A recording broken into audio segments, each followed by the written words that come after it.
अस्सलाम वालेकुम dear student, welcome to I am chemist. This is Imran और आज की इस वीडियो इसमें हम unit number 19 second year chemistry का करने वाले हैं। दैट इज़ द मैक्रोमोलिक्यूल्स या जिसको आप बायोकेमिस्ट्री कहते हो। ठीक है, मैक्रोमोलिक्यूल या फिर बायोकेमिस्ट्री। इसके बहुत ही इंपॉर्टेंट और बहुत ही रिपीटेड एमसीक्यूज़ आपके साथ में शेयर करने वाला हूँ। इससे पहले के जो एमसीक्यूज़ हैं वो आपको मिलेंगे एम डी कैट 2022 और एम डी कैट 2023 के प्लेलिस्ट में। आप मेरे चैनल के प्लेलिस्ट में जाए, वहाँ पे आपको ये दो प्लेलिस्ट मिलेंगी with the name of M D CAT 2022 and M D CAT 2023। इसमें आपको तमाम चैप्टर्स के बहुत ही अच्छी अच्छी अकेडमीज़ के जो एम सी क्यूज़ हैं वो आपको मिलेंगे और हम वही एम सी क्यूज़ शेयर करते हैं जो कि as per M D cat होते हैं। ठीक है, मतलब जो हार्ड टाइप के क्वेश्चंस होते हैं वो मैक्सिमम हमारे चैनल के ऊपर हम आपके साथ शेयर कर रहे होते हैं। और अगर आपको हमारी एफ़र्ट्स अच्छी लगती है तो चैनल के साथ कनेक्टेड रहें, वीडियोस देखते रहें। और आई होप सो कि आपका जो टेस्ट होगा, चाहे आप जो भी टेस्ट दें, एम डी कैट है, ई कैट है या फिर आपका कोई भी कम्पिटिटिव एग्ज़ाम है, वो आप इंशाल्लाह इजीली क्लियर कर सकेंगे। और हमारी खासियत ये है कि हम सिर्फ आपको एम सी क्यूज़ नहीं कराते, हम उसके साथ जो भी रिलेटेड इन्फॉर्मेशन होती है, एक्स्ट्रा इन्फॉर्मेशन, वो भी शेयर कर रहे होते हैं। उस वजह से हमारी वीडियो जो उसकी लेंथ थोड़ी ज़्यादा हो जाती है। सो ये है कि ये एम सी क्यूज़ करने के बाद आपको बुक देखने की ज़रूरत नहीं पड़ेगी। So let begin this video. After digestion proteins change into dash. Digestion means कि जब प्रोटीन्स जो है वो हज़म हो जाती है। ठीक है, इसको कहते हैं हज़म होना। जब प्रोटीन हज़म हो जाती है तो किस चीज़ के अंदर कन्वर्ट हो जाती है। सो देखो, प्रोटीन्स जो हैं they are composed of small monomers. ठीक है, ये किस चीज़ से मिलकर बने होते हैं? मोनोमर से बने होते हैं। और उन मोनोमर्स को क्या कहते हो? They are the amino acids. ठीक है, ये किस चीज़ से मिलकर बने होते हैं? अमीनो एसिड से। और अमीनो एसिड का जनरल स्ट्रक्चर हम लोगों ने जो किप्स की एमसीक्यूज़ किए थे उसमें पढ़ा था कि यहाँ पे हाइड्रोजन होते हैं, यहाँ पे कोई भी अल्काइल ग्रुप होता है, यहाँ पे हमारे पास कार्बोक्सिलिक एसिड ग्रुप होता है और यहाँ पे हमारे पास एमाइनो ग्रुप होता है। ठीक है, NH2 ग्रुप।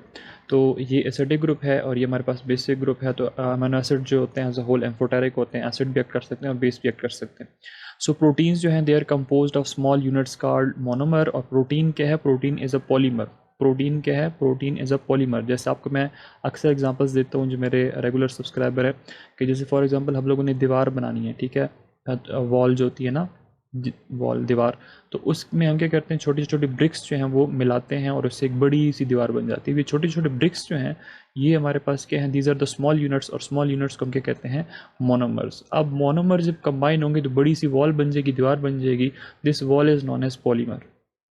तो same is the case with proteins. जब हम छोटे छोटे अमीनो एसिड्स के टुकड़े मिलाएंगे और उससे बड़े से स्ट्रक्चर बन जाएंगे जिसको हम प्रोटीन्स कहते हैं, जिसका molecular weight greater than 10,000 units होते हैं। तो अगर यही प्रोटीन्स टूट जाएंगे, डाइजेशन के बाद टूटेंगे, तो किस में कन्वर्ट होंगे? Obviously they would be converted into amino acids. Option number A is the right one. Question number 2 हमारे पास है कि nucleoproteins are dash proteins which transfer heredity information from one generation to another.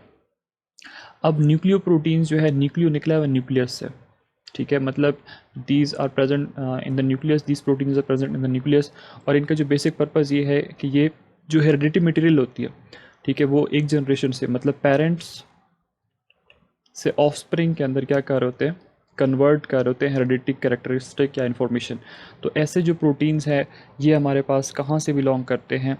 They are genetic proteins. ठीक है, ये हमारे पास क्या होते हैं? These are the genetic proteins. और जेनेटिक प्रोटीन्स वही होते हैं कि जो जहाँ पे जीन्स की इन्वॉल्वमेंट होती है, जहाँ पे जीन्स की इन्वॉल्वमेंट होती है। और जीन्स क्या करते हैं? जीन का बेसिक पर्पज़ क्या है कि ये कैरेक्टरिस्टिक्स जो हैं पेरेंट्स से ऑफस्प्रिंग मीन्स पेरेंट्स से उनके बच्चों में ट्रांसफ़र करते हैं। So this is an example of genetic protein. अब न्यूक्लियोप्रोटीन्स के अबाउट याद रखें कि these are the complexes of protein with nucleic acid. ठीक है, complexes, these are the complexes of proteins with nucleic acid. और ऑब्वियसली बता दिया कि serve as a carrier of hereditary material. ठीक है, from parents to the offspring. अब उसके बाद हमारे पास नेक्स्ट एम सी क्यू है, that is M C Q number 3। In which of the following body part protein is not present. अब बताएं कि ऐसा कौन सा बॉडी पार्ट है जहाँ पे प्रोटीन प्रेजेंट नहीं होते। सो याद रखें कि proteins are present in skin, nails, hairs, और उसके बाद मसल्स एंड जो नॉन बोनी पार्ट्स होते हैं, ठीक है।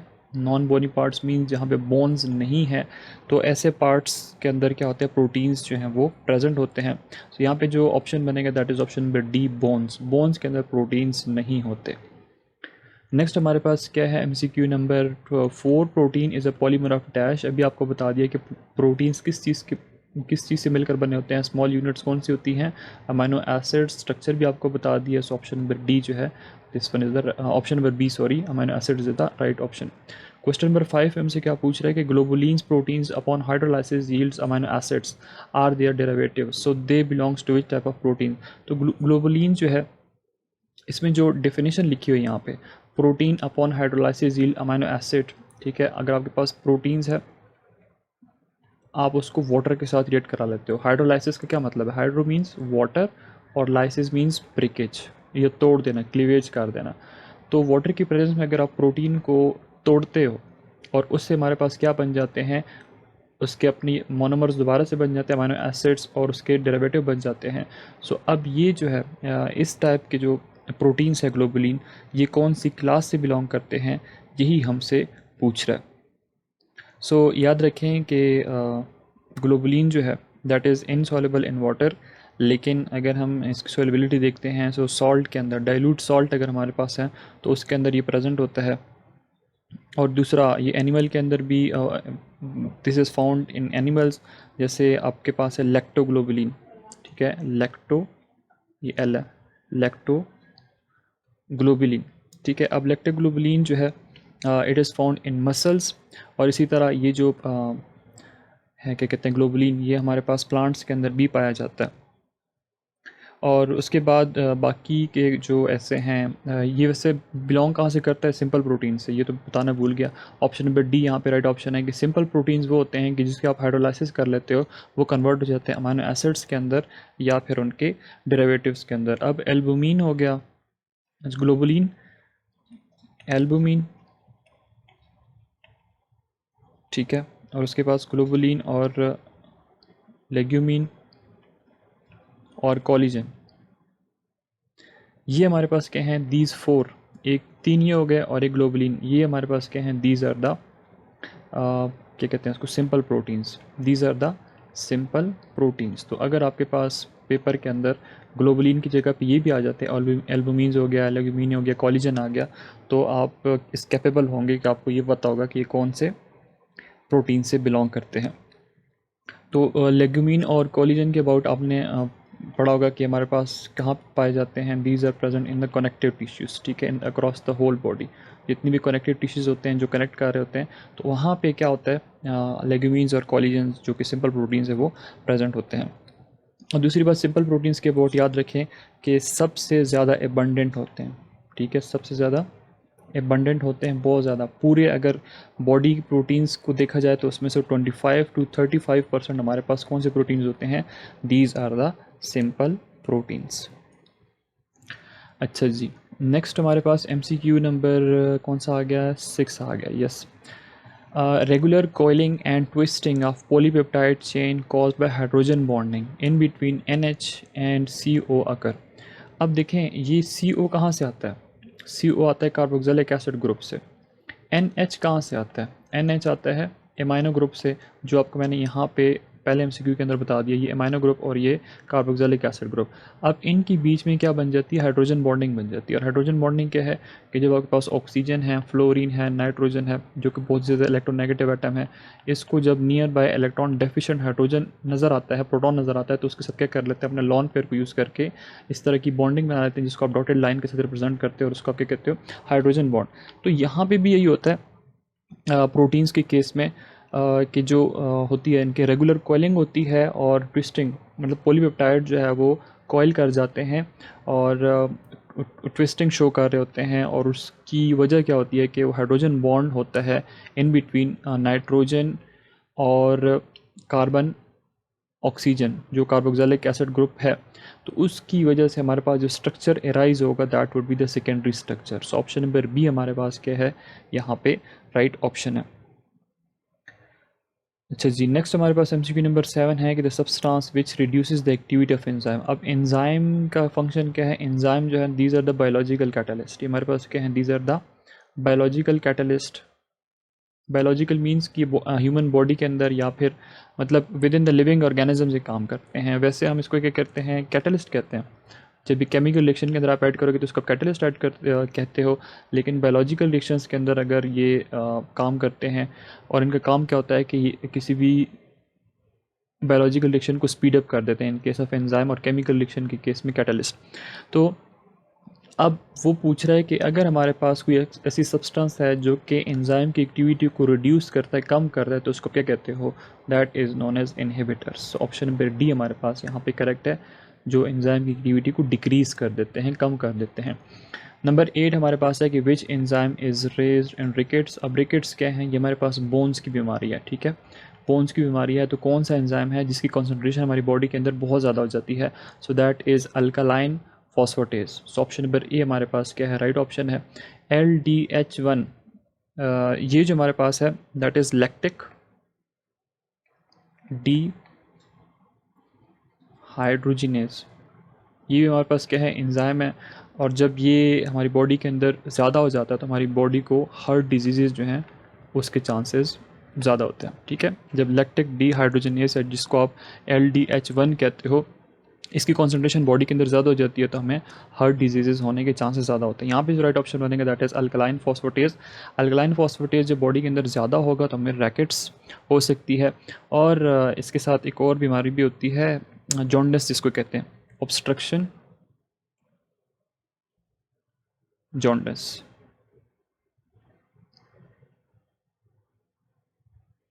ठीक है, पीलापन जो बॉडी के अंदर आ जाता है। नेक्स्ट हमारे पास क्वेश्चन नंबर 9 है कि the specific site eight which substrate is attached on the enzyme and converted into product is called dash. अब फॉर एग्जांपल हमारे पास ये कुछ इस तरह का स्ट्रक्चर है एंजाइम का, ठीक है। अब यहाँ पे आके क्या होगा, ये जो साइट है यहाँ पे आके सबस्ट्रेट इस तरह अटैच होगा और फिर जाके कन्वर्ट हो जाएगा इधर प्रोडक्ट्स के अंदर। एंजाइम में क्या होता है, एंजाइम प्लस सबस्ट्रेट आपस में मिलते हैं तो उससे क्या बनता है, एंजाइम सबस्ट्रेट कॉम्प्लेक्स बनता है, और इससे हमारे पास प्रोडक्ट बन जाता है और एंजाइम जो है वो रीजनरेट हो जाता है। एक जनरल मैकेनिज़्म आपको पढ़ाया जाता है स्कूल के अंदर, कॉलेजेस के अंदर।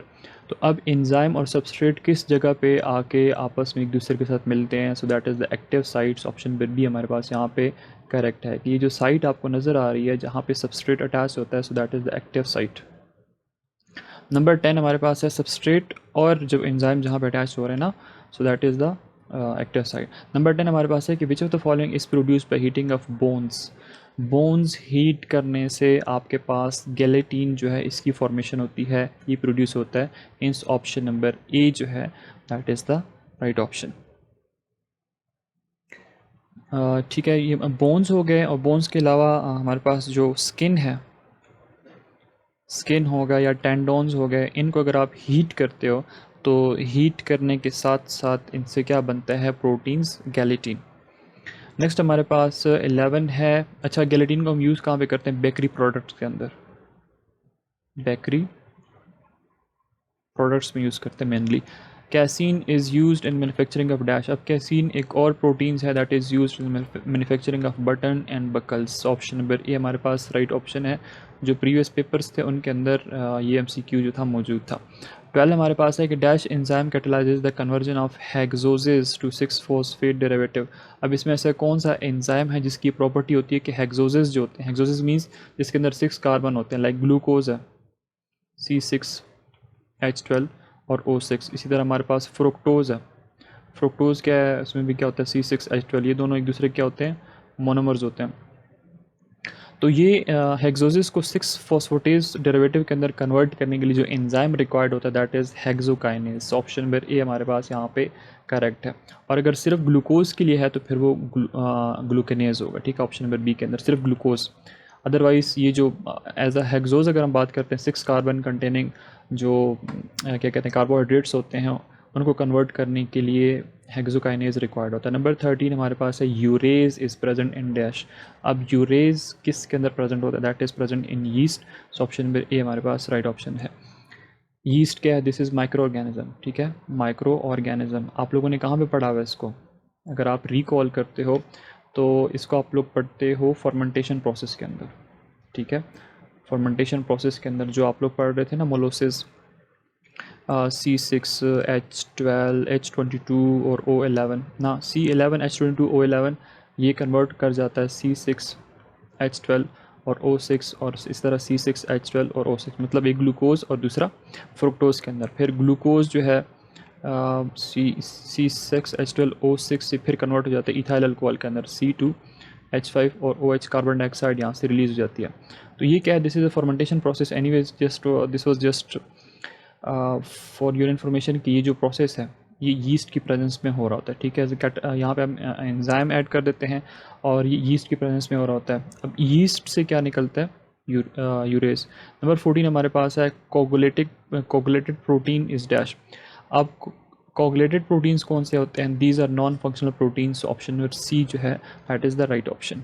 नेक्स्ट हमारे पास MCQ नंबर 15 है, enzyme bind with substrate to form dash. अब इससे पहले आपको बता दिया कि एंजाइम जब सबस्ट्रेट के साथ बाइंड होता है तो हमारे पास क्या बनता है, ES कॉम्प्लेक्स बनता है। एंजाइम सबस्ट्रेट कॉम्प्लेक्स इसको बोलते हैं। और उसके बाद फिर ये कन्वर्ट हो जाता है किधर, प्रोडक्ट्स के अंदर, और एंजाइम रीजनरेट हो जाता है। सो इसकी बात करें ES कॉम्प्लेक्स की, जिसको आप एंजाइम सबस्ट्रेट कॉम्प्लेक्स कहते हो, सो option number A is the right one. 16 हमारे पास है कि which is in inorganic macromolecule. तो डायमंड जो है, जो हमारे पास क्या है, कार्बन से मिलकर बना होता है, ठीक है। That is inorganic in nature, ठीक है। यहाँ पे कार्बन एटम जो है एक दूसरे के साथ बॉन्डेड होते हैं। बाकी जो प्लास्टिक हो गया, प्लास्टिक किस चीज़ से बनता है, ऑर्गेनिक कंपाउंड से बनता है। सिंथेटिक फाइबर ऑर्गेनिक कंपाउंड से बनते हैं। प्रोटीन्स जो है ये हमारे पास क्या है, ऑर्गेनिक इन नेचर है, क्योंकि अमाइनो एसिड्स हैं। सो राइट ऑप्शन हमारे पास ऑप्शन नंबर ए है। नेक्स्ट हमारे पास क्वेश्चन नंबर 17 है कि which of these is a synthetic polymer. अब सिंथेटिक पॉलीमर इसमें से कौन से वाला है, ग्लूकोज तो नहीं है, बायोपॉलीमर है, प्रोटीन, स्टार्च, ये सारे बायोपॉलीमर है। तो पॉलीईस्टर जो है, this is what, this is an example of synthetic polymer, ठीक है। और ये किसी से मिलकर बना होता है, हमारे पास विनाइल क्लोराइड से बनता है। एन मॉलिक्यूल आप ले लेते हो विनाइल क्लोराइड के, ठीक है। ये आपके पास क्या है, दिस इज़ विनाइल क्लोराइड। और फिर आप क्या करते हो, इसका पॉलीमर बनाते हो। पॉलीमर कुछ इस तरह बन जाता है, CH3 का यूनिट होता है, और फिर यहाँ पे हमारे पास क्या होता है, CH सिंगल बॉन्ड CH2। अच्छा, यहाँ पे इसके साथ क्लोरीन है, ये CH2, और फिर आगे क्या होता है इसके साथ CH, फिर Cl, आगे दूसरा यूनिट इसका कंटिन्यू रहता है, ठीक है। N-1 हम यहाँ पे कर देते हैं। सो पॉलीईस्टर क्या है, this is the synthetic polymer, जिसको हम खुद सिंथेसाइज करते हैं। बाकी जो है these are the biopolymer.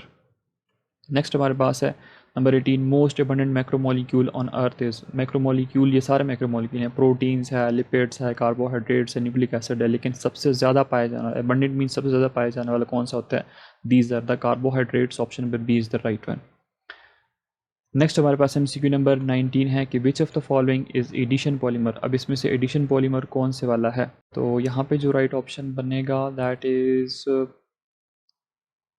Polyvinyl chloride. Option number ए जो है that is the right option. Number 20 हमारे पास है linkage is primary structure of protein.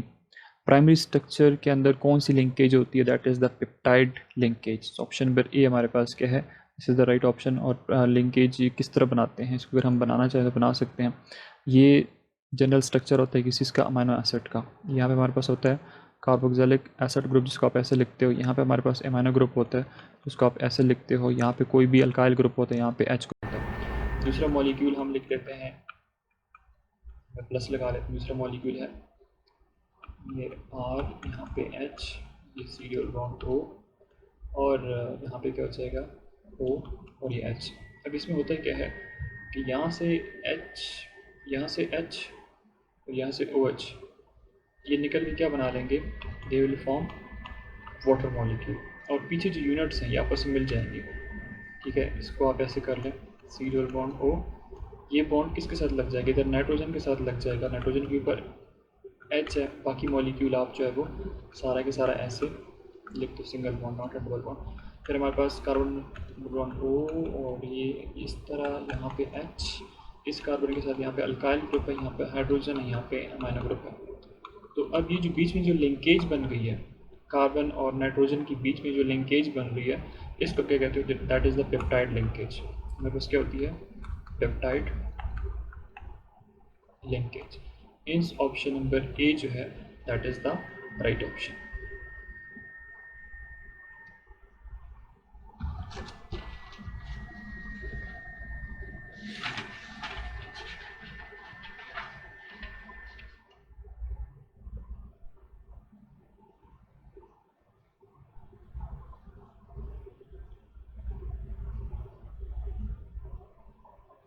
So these were the most important MCQs जो आपके साथ मैंने शेयर किए। बाकी की वीडियो जो है इसमें हम इसके पास्ट पेपर के MCQs शेयर करेंगे। Thanks for watching.